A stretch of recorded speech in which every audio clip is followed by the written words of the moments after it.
औज़ुबिल्लाहिमिनश्शैतानिर्रजीम बिस्मिल्लाहिर्रहमानिर्रहीम। प्यारे बच्चों अस्सलाम वालेकुम। उम्मीद है कि सब बच्चों ने बाब नंबर 15 सबक का अनवान साइंसी इजादात लेसन की मुकम्मल रीडिंग आप कर चुके हैं। तो आज हम इसका बुक वर्क हल करेंगे। तो बुक का सवाल नंबर 1 है, दर्ज झैल जुमलों के आगे दुरुस्त या गलत लिखिए। तो फर्स्ट जुमला क्या है, साइंस की वजह से इंसान चांद पर जा पहुंचा है। तो ये जवाब क्या है, दुरुस्त। अलेक्जेंडर ग्राहम बेल ने 1888 में टेलीफोन ईजाद किया। तो ये क्या है, गलत, क्योंकि अलेक्जेंडर ग्राहम बेल ने 1988 में नहीं बल्कि 10 मार्च 1876 में टेलीफोन ईजाद किया। साइंसदान 19वीं सदी की शुरुआत से ही टेलीविज़न बनाने की कोशिशों में लगे थे। दुरुस्त। पहली ही कोशिश में रंगीन टीवी ईजाद कर लिया गया। गलत, बल्कि सबसे पहले ब्लैक एंड वाइट टीवी जो है वो ईजाद किया गया था। एडिसन का पूरा नाम गेरी एल्वा एडिसन था। तो ये क्या है, गलत। एडिसन का मुकम्मल नाम जो था वो थॉमस एल्वा एडिसन था। राइट ब्रदर्स ने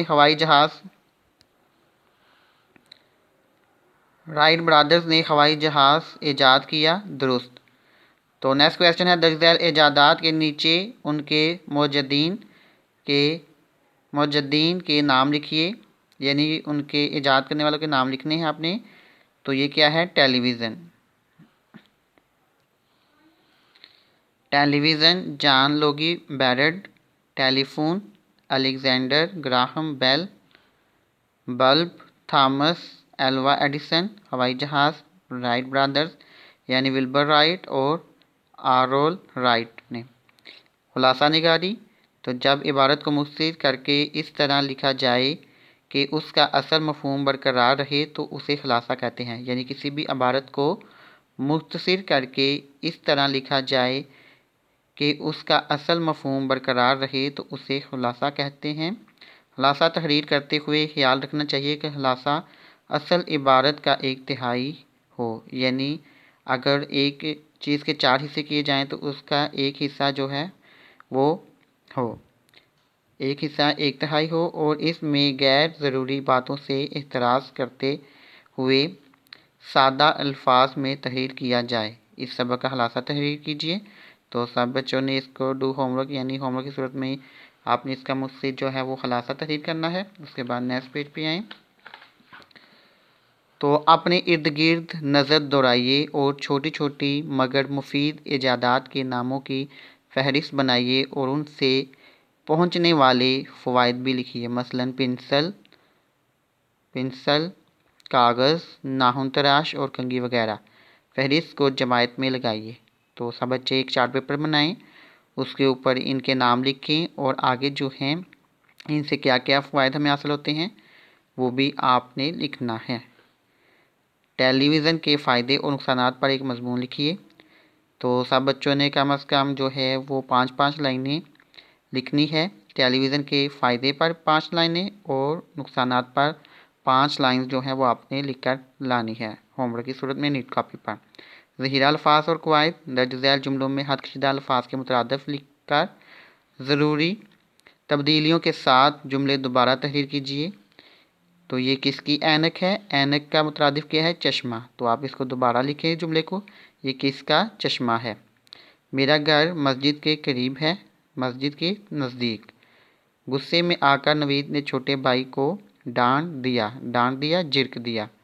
किताब में 40 सिफ़ात हैं, यानी 40 पर्त हैं या वर्क हैं या अवराक हैं। बारिश के मौसम में हर चीज़ धुल कर साफ़ हो जाती है। तो बरसात के मौसम में हर चीज़ धुल कर साफ़ हो जाती है। बारिश के मौसम में यानी मीना बरसने के मौसम में या रिमझिम के मौसम में। तो दर्ज झैल अल्फाज को जुमलों में इस तरह इस्तेमाल कीजिए कि इनकी तज़कीर व तानीस वाज़ेह हो जाए। तो तज़कीर व तानीस से क्या मुराद है, यानी मुज़क्कर और मोअन्नस, यानी नर और मादा में फ़र्क वाज़ेह हो जाए। तो खिड़की मोअन्नस है, धमाका मुज़क्कर, रोटी मोअन्नस, पंखा मुज़क्कर, पहाड़ मुज़क्कर, कुर्सी मोअन्नस। तो सब बच्चों ने इन अल्फाज को जुमलों में इस्तेमाल करना है। जैसे खिड़की तो हमारे घर में एक बहुत बड़ी खिड़की है, या हमारे ख़ाल में जो है, हमारे घर के ख़ाल में, ठीक है, 2 खिड़कियां हैं। धमाका आज जो है आलू की कीमत 100 रुपये किलो सुनकर, यानी आलू की कीमत 100 रुपये धमाका ही खबर सुनकर मैं हैरान रह गया। रोटी, मुझे खाने में रोटी बहुत पसंद है। पंखा,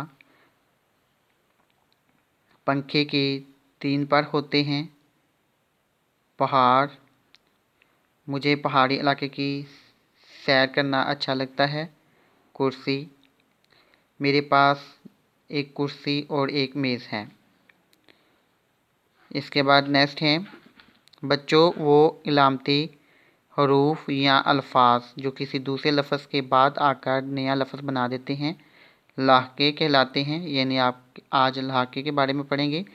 अपने साबकों की तरह ही लाहके की भी 2 किस्में होती हैं, बेमानी लाहके और बामानी लाहके। बेमानी लाहके ये अपने मायने उसी वक्त देते हैं जब किसी और लफ्ज़ के साथ इस्तेमाल हों। अकेले ये अपने कोई मायने नहीं रखते। जैसे गार के अलग कोई मायने नहीं, बल्कि ये दूसरे लफ्ज़ के साथ मिलकर मायने पैदा करता है। मसलन मददगार और खिदमतगार वगैरह। इसके बाद नेक्स्ट पेज पे आएँ तो नेक्स्ट पेज पे है बामायनी लाहके। इन अल्फाज के अपने मुस्तकिल मायने भी नहीं भी होते हैं और ये लाहकों के तौर पर भी इस्तेमाल होते हैं। मसलन अज़ारबंद और होशियार वगैरह। बामायनी लाहकों की मदद से बनने वाले नए अल्फाज मुरक्कब अल्फाज कहलाते हैं और बेमायनी लाहकों से बनने वाले अल्फाज को ताबिया अल्फाज कहा जाता है। ताबिया अल्फाज कहा जाता है। तो क्वेश्चन क्या है, नीचे दिए गए अल्फाज के साथ बामायनी लाहका पोश लगाकर मुरक्कब अल्फाज बनाइए। जैसे मसलन पलंग, तो पोश लगाएंगे तो पलंग पोश। मेज़, मेज़ पोश। बुरका, बुरका पोश। और गदरी यानी गदरी पोश। नीचे दिए गए नेक्स्ट क्वेश्चन है, नीचे दिए गए अल्फाज के साथ बेमायनी लाहका दान लगाकर मुरक्कब अल्फाज बनाइए। तो गुल के आगे दान लगाएंगे तो गुलदान, रोशनदान, पानदान, कलमदान वगैरह। उसके बाद आखिरी क्वेश्चन है 21 से 65 यानी 21 से 65 तक हिंसों और अल्फाज में गिनती लिखने की मशक कीजिए। Do homework. तो सब बच्चों ने इसको होमवर्क की सूरत में होमवर्क वाली कापी पर हल करना है, यानी राइट करना है, लिखना है। तो सब बच्चों ने अल्फाज, जुमले और गिनती हिंसों और अल्फाज में लिखने की मशक जो है वो आपने कापी पर होमवर्क की सूरत में करनी है। और बुक वर्क जो है वो आपने ज़ुबानी याद भी करना है और ज़बानी इसका टेस्ट देने की मशक भी करनी है। शुक्रिया, जज़ाकल्लाह।